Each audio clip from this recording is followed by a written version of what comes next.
বৈষম্য নির্যাতন বন্ধের দাবিতে নাঙ্গলকোটের মৌকারা কামিল মাদ্রাসা শিক্ষার্থীদের মানববন্ধন, বিক্ষোভ ও স্মারকলিপি প্রদান। আপনারা দেখছেন এসপিটিভি, দেশ ও মানুষের কল্যাণে। কুমিল্লার নাঙ্গলকোটের মৌকারা কামিল মাদ্রাসা সহকারী শিক্ষক ও মৌকারা দারুস সুন্নাত ওয়ালিয়া কমপ্লেক্স পরিচালক মাওলানা আনোয়ার হোসেনের অপসারণ ও ১৯ দফা দাবিতে মাদ্রাসা শিক্ষার্থীরা বুধবার সকালে নাঙ্গলকোট সদরের বটতলা এলাকায় মানববন্ধন ও বিক্ষোভ মিছিল শেষে উপজেলা নির্বাহী কর্মকর্তার নিকট স্মারকলিপি প্রদান করেন। মানববন্ধনে বক্তব্য রাখেন মৌকারা মাদ্রাসা কামিলে অধ্যয়নরত শিক্ষার্থী আব্দুল আওয়াল ফয়সাল, জোবায়ের হোসেন ও হাসান উদ্দিন। এছাড়াও ক্লাস বর্জন করে মানববন্ধনে মাদ্রাসার শত শত শিক্ষার্থী অংশগ্রহণ করেন। মানববন্ধনে বক্তারা বলেন, অনিয়ম, দুর্নীতি, অত্যাচার, স্বজনপ্রীতি, স্বেচ্ছাচারিতার মূল হোতা মাওলানা আনোয়ার হোসেনকে মৌকার কামিল মাদ্রাসার সহকারী শিক্ষক ও দিনিয়া মাদ্রাসার প্রধান এবং দারুস সুন্নাত ওয়ালিয়া কমপ্লেক্সের সকল পদ থেকে অবিলম্বে অপসারণ করতে হবে। এছাড়াও দিনিয়া মাদ্রাসার নামে কামিল মাদ্রাসার দুটি ভবন দখল করে রাখা, বিগত ১৫ বছর জেলা উপজেলা পরিষদের এবং সরকারি বরাদ্দের হিসাব প্রদান, দরবার ও লিল্লাহ বোর্ডিংয়ের আয় ব্যয়ের হিসাব প্রদান, কামিল মাদ্রাসার ছাত্রাবাসের সংস্কার, দুর্নীতি লুটপাট বন্ধ, মহিলা মাদ্রাসা মহিলা শিক্ষক কর্তৃক পরিচালনা, ছাত্রাবাসে দুর্নীতির মাধ্যমে অস্বাস্থ্যকর খাদ্য পরিবেশন বন্ধ করা, খাবারের নির্দিষ্ট সময়ে খাবার পরিবেশন, শাসনের নামে দিনিয়া মাদ্রাসার ছাত্রদের নির্যাতন বন্ধ, মাদ্রাসার ছাত্রদের খানকায় ডিউটি করতে বাধ্য করা বন্ধ, সকল প্রকার নির্যাতন ও হয়রানি বন্ধ সহ ১৯ দফা দাবি পেশ করেন বক্তারা। সুপ্রিয় নাঙ্গলকোটবাসী, সুধীজন, গুণীজন, শান্তিপ্রিয় সচেতন নাগরিকবৃন্দ, সত্যের অতন্দ্র প্রহরী, জীবন বাজি রেখে সত্য প্রকাশে নিয়োজিত সর্বস্তরের জাতির জাগ্রত বিবেক সমাজের দর্পণ সাংবাদিক ভাইয়েরা, আপনারা যারা এখানে উপস্থিত হয়েছেন আপনাদেরকে আন্তরিকভাবে মোবারকবাদ জ্ঞাপন করছি।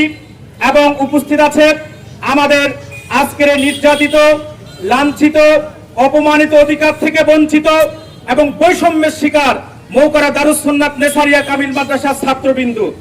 প্রিয় সুধীবৃন্দু, আপনারা জানেন, আপনারা সোশ্যাল মিডিয়ায় দীর্ঘদিন ধরে দেখে আসছেন যে মৌকারা দারুস সুন্নাত ওয়ালিয়া কমপ্লেক্স পরিচালিত প্রতিষ্ঠান সমূহের মধ্যে কি পরিমাণ বৈষম্য সৃষ্টি হয়েছে।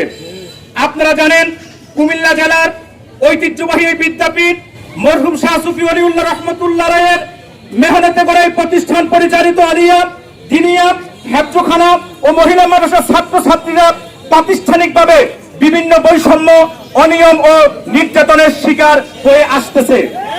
এখানে আবাসিকের খাবার রান্নার জন্য প্রায় বাবুর্চি থাকে না, ফলে ছাত্রদেরকে দিয়ে বাধ্য করে রান্না করানো হয় এবং সময় মতো খাবার না দিয়ে পচাবাসি খাবার পরিবেশন করা হয়। শুধু তাই না, ছাত্রদের থেকে মাসিক ২,০০০ টাকা ধার্য করে খাবার বাবদ নিয়ে থাকে এবং লিল্লা বোর্ডিং এর জন্য এতদ অঞ্চলের সর্বসাধারণের অনুদানের টাকা, গরু ছাগল সহ বিভিন্নভাবে প্রচুর সহায়তা আসে, তথাপিও আমাদের মানসম্মত খাবার পরিবেশন করা হয় না। বৃষ্টির দিনে রোমে পানি ঢুকে বিছানা বই নষ্ট হয়ে যায়। আলিয়া মাদ্রাসা, যেটা জাতীয় শিক্ষা কারুকালামে পরিচালিত, আলিয়া অংশের ছাত্রাবাস ভবনে কোন টয়লেট, অজুখানার ব্যবস্থা না থাকায় ফলশ্রুতিতে ছাত্ররা কঠিন মানবতার জীবন কাটাচ্ছে। আলিয়া মাদ্রাসার ছাত্রদের জন্য অনার্স, ফাজিল থাকলেও সেখানে শিক্ষাপোযোগী কোন ক্লাসরুমের ব্যবস্থা নেই। এইসব শ্রেণীর নির্ধারিত শ্রেণীকক্ষ না থাকায় ছাত্রদের লাইব্রেরিতে বসিয়ে অনেক সময় কামিল এবং অন্যান্য ক্লাসের ক্লাস নিতে হয়। শুধু তাই না, এই কমপ্লেক্সে বিভিন্নভাবে প্রতিষ্ঠানের প্রিন্সিপাল হুজুরের কাছে যখন আমরা বিভিন্ন বৈষম্যের শিকার হয়ে যাই, প্রিন্সিপাল হুজুর আমাদেরকে নসিহত করে বিদায় দিয়ে দেয়, কোন কার্যকর পদক্ষেপ কখনো গ্রহণ করতে আমরা দেখি নাই। শুধু তাই না, দীর্ঘদিন ধরে এই প্রতিষ্ঠানের ছাত্ররা বৈষম্যের শিকার হয়ে আছে।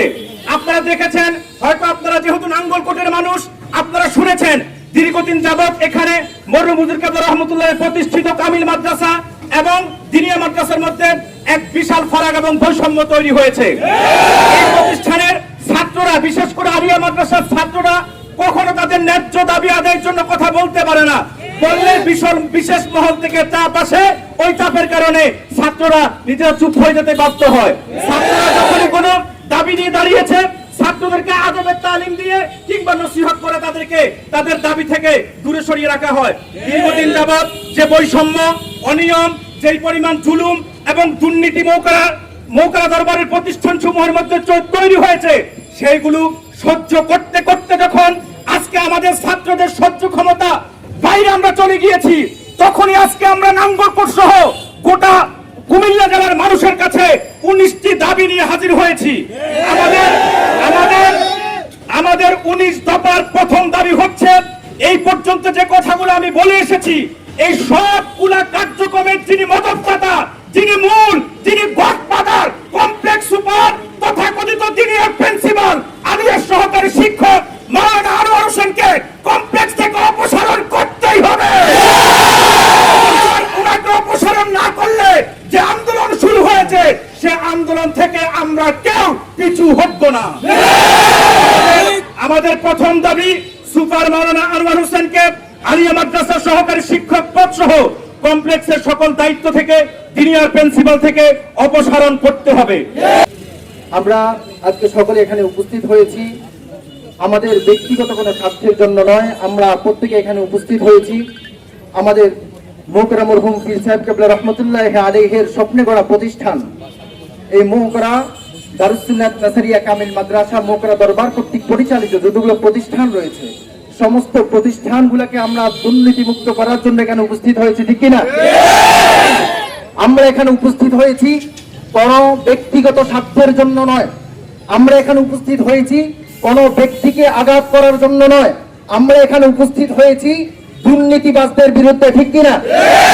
কোন ব্যক্তি বা গোষ্ঠীর বিরুদ্ধে আমরা এখানে দাঁড়াই নেই। আমরা শুধুমাত্র দুর্নীতিমুক্ত ক্যাম্পাস চাই, ঠিক কিনা? এখানে কোন আমাদের ক্যাম্পাসের মধ্যে একটা সক্রিয় ক্যাম্পাস, এই ক্যাম্পাসের মধ্যে এটা আদববন্ধের ক্যাম্পাস, এই ক্যাম্পাসের মধ্যে কোন প্রকার কোন দুর্নীতি চলতে পারে না, ঠিক কিনা? আমরা সম্পূর্ণ দুর্নীতিমুক্ত ক্যাম্পাস চাই এবং ক্যাম্পাসের মধ্যে সক্রিয়তা ফিরিয়ে আনতে চাই। আলিয়া দিনিয়া যে বৈষম্যতা রয়েছে, আলিয়া দিনিয়ার সম্পূর্ণ বৈষম্যতা ফিরিয়ে আনতে চাই। মহিলা মাদ্রাসা সম্পূর্ণ পর্দাভিত্তিক মহিলা মাদ্রাসা পরিচালনা করতে হবে। মহিলা মাদ্রাসার মধ্যে কোন ব্যাপারটা ভিত্তিক কোন কার্যকলাপ চলবে না। মহিলা মাদ্রাসার মধ্যে কোন শিক্ষক পুরুষ শিক্ষক প্রবেশ করতে পারবে না, ঠিক কিনা? মহিলা মাদ্রাসা মহিলাদেরকে দিয়ে পরিচালনা করতে হবে। আলিয়া মাদ্রাসার ভবন আমাদের আলিয়া মাদ্রাসাকে ফিরিয়ে দিতে হবে। কমপ্লেক্সের যত প্রকার দুর্নীতি রয়েছে, সব ধরনের দুর্নীতিকে ছেড়ে দিয়ে আমাদের ক্যাম্পাসকে আমরা আবার আগের জায়গায় শাহ সুফিউল্লাহ রহমতুল্লাহ আলাইহির স্বপ্নের জায়গায় নিয়ে যেতে চাই, ঠিক কিনা? এবং বিশেষ করে আমাদের যে ছাত্রাবাস রয়েছে, ছাত্রাবাসের উন্নত খাওয়া দাওয়ার ব্যবস্থা করতে হবে। ছাত্রদেরকে বসা বাসি খাবার, যেগুলো খাওয়ার উপযুক্ত নয়, অস্বাস্থ্যকর খাবার, এগুলা ছাত্রদেরকে আর দেওয়া যাবে না। এই সমস্ত দাবিগুলো মানতে হবে। এই দরবার এমন একটা দরবার, বাংলাদেশের আনাচে কানাচে যেখানে যায় নাঙ্গলকোট নামে মানুষ এতটা চিনে না, যদি বলা হয় আমরা মৌকারা। এই মৌকারার নামে এখনো দেশের অনেক প্রান্তে এই নাঙ্গলকোটকে চেনা হয়। আজকে এই মৌকারাতে আমরা দেখতেছি অনেক দীর্ঘদিন ধরে দুর্নীতি, স্বজনপ্রীতি মাধ্যমে মাদ্রাসার যে সুনাম, এতদিনের যে সুনাম ছিল তা নষ্ট করে দেওয়া হয়েছে। এগুলার অনেক দীর্ঘদিন ধরে আমাদের সাবেক বড় ভাইরা প্রতিকারের উদ্দেশ্যে বিভিন্ন মহলে অনেক চেষ্টা করে আসছিল। দরবারের চেয়ারম্যান তো অনেকের কাছে দরখাস্ত দিয়েছিল, কিন্তু এগুলা কানে তোলা হয় নাই। বর্তমানে দুর্নীতি, স্বজনপ্রীতি এইটাতে এমন ভাবে ঢুকে পড়েছে যে এখানে কেউ আজকে আলিয়া মাদ্রাসা আমরা এখানে যারা আসছি, এখানে বেশিরভাগ স্টুডেন্ট নির্যাতিত, বিভিন্নভাবে লাঞ্ছিত। এখন এই মাদ্রাসা গড়ে উঠেছে আলিয়া মাদ্রাসার মাধ্যমে। এই মাদ্রাসার সুনাম হতে যা কিছু অর্জন সব এই আলিয়া মাদ্রাসার মাধ্যমেই। অথচ আজ আলিয়া মাদ্রাসা এক প্রকার কোণঠাসা করে রাখা হয়েছে। আমরা এর প্রতিবাদে এর সুন্দর সুষ্ঠু বিচার চাই। এটার সাথে সংশ্লিষ্ট সুপার আনোয়ার সহ আলিয়া মাদ্রাসা, দিনিয়া মাদ্রাসা, মহিলা মাদ্রাসা সবগুলা অঙ্গ সংগঠনের মূল হোতা যারাই দুর্নীতির সাথে জড়িত আছে তাদের সবাই পদত্যাগ চাই। এসপিটিভি দেশ ও মানুষের কল্যাণে।